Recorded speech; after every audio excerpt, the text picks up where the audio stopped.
Some of us believe in God and some of us don't. But as humans, we often wonder that is there something else out there? Is there something beyond all this material, this universe? Is there something out there waiting for us? Welcome to the channel, and today we are exploring the real spiritual concepts behind this amazing Kannada language Indian movie directed by Rishabh Shetty. Many of you might have already guessed. The movie I am talking about is none other than Kantara. Released in 2022, this movie didn't just entertain audiences, it enthralled them. It has since gained a cult following, and at the 70th National Film Awards, it even won the title of Best Popular Film. So, what is this movie all about? What makes it so special that both cinephiles and critics can't stop talking about it? What is it about Kantara that even Mr. Raj Sri Nandi, a well-known spiritual upasaka and promoter of Hindu Tantrika and Sakta traditions, talked about it on the Beer Biceps podcast with Ranveer Alabadia. In the next 15 minutes, we will try to scratch the surface of the spiritual and cultural concepts behind this extraordinary film. So stay tuned. So what does Kantara even mean?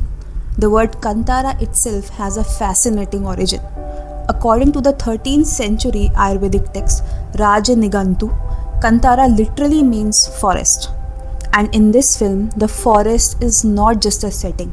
It is a living, breathing entity, a space where man, nature, and the divine intersect.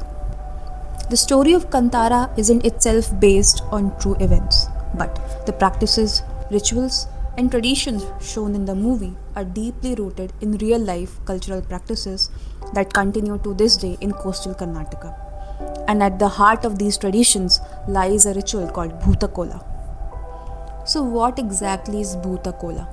Where is it practiced? How old is this tradition and what does it mean? Bhuta Kola, also known as Bhuta Aradhana, Nema, or simply deity worship, is a centuries old ritual performed in the coastal towns of Karnataka, especially in the rural regions of Dakshin Karnataka and Udupi districts, an area traditionally known as Tulunadu. Deity worship is not just a ritual here. It is the spiritual foundation of the Tulu people. A ritual called Nema or Kola is performed for the deities. Some of the most revered Bhutas include Panjurli, Bobbaria, Piliputa, Kalkuda, Kalburti, Pili Chamundi, and the legendary Koti Chennaya, among others. And a fun fact, Panjurli is the same deity mentioned in the movie Kantara itself.